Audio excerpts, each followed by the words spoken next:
O meu abraço, o meu afeto de ternura presbiteral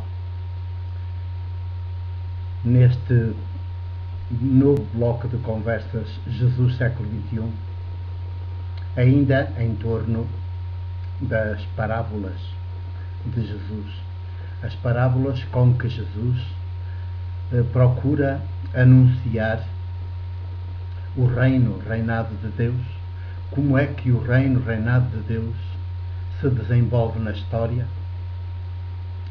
e este reinado de Deus que Ele próprio, Jesus, já é presente nas suas práticas, na sua palavra, nas suas práticas maiúticas, na sua palavra também, toda ela grávida de maiútica, de ruá,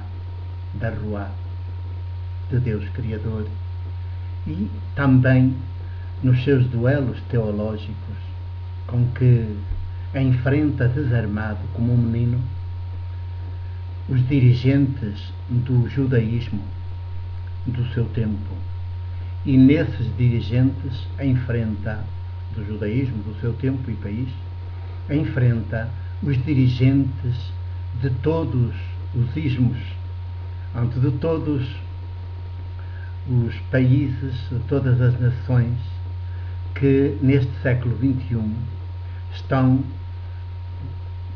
totalmente convertidos ao mercado global, ao poder financeiro global, e por isso estão a levar o nosso mundo, o nosso planeta e todos os povos do mundo, da humanidade, para o abismo, para a descriação.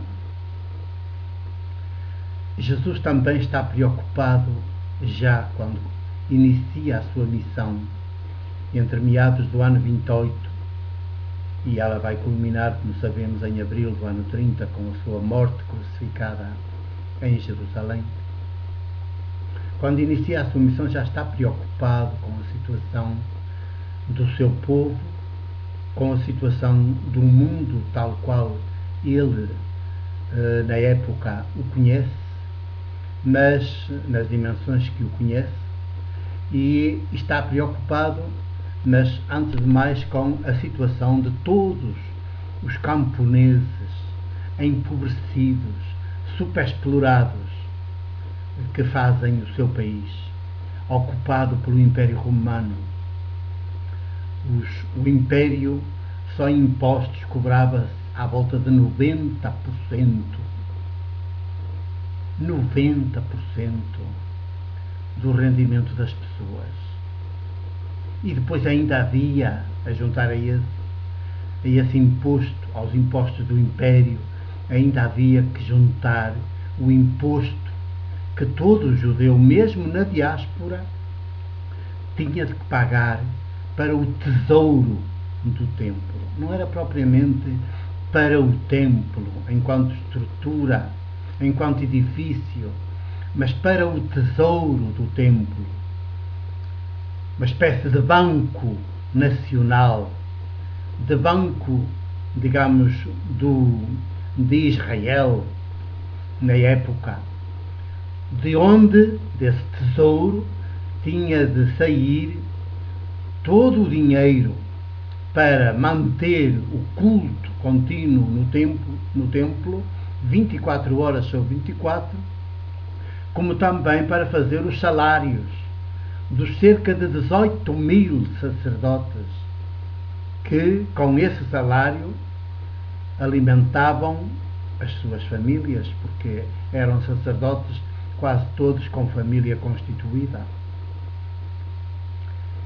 E, portanto, são os camponeses, de uma maneira geral, mais do que os grandes latifundiários, também já na altura muito poucos, que têm de financiar tudo isto.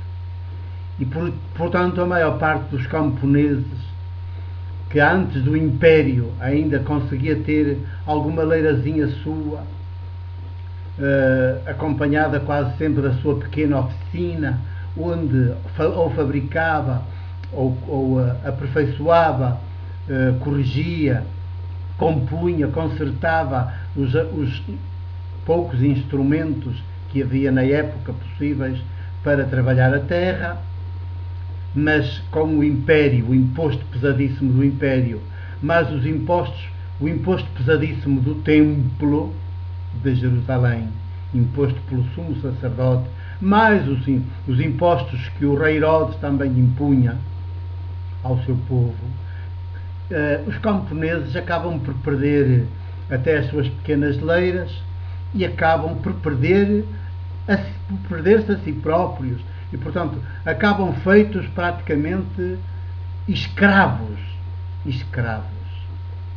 dos grandes latifundiários da Palestina, ou então escravos do próprio Império.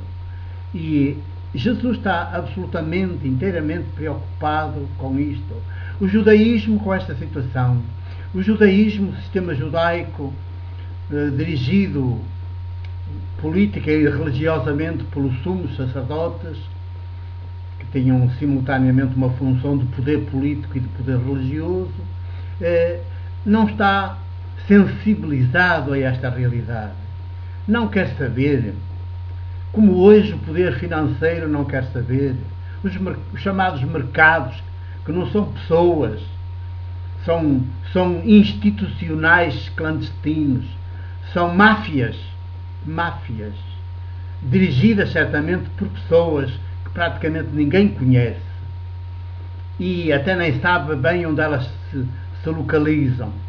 Essas máfias que hoje fazem os chamados mercados, ou o mercado global financeiro. O poder financeiro também está nas tintas para o que pode acontecer aos quase 7 mil milhões de seres humanos que neste século XXI constituem a humanidade. Está-se nas tintas. Só tem sensibilidade, se sensibilidade se pode chamar, porque já não pode. Só tem faro, digamos assim, é como uma besta. Só tem faro para o lucro. Só tem faro para o lucro. Portanto, a sua fome é sempre de lucro, mais lucro. Ter, mais ter. Poder, mais poder. Saber, mais saber. Para cada vez mais manipular os povos. Cada vez mais controlar as multidões.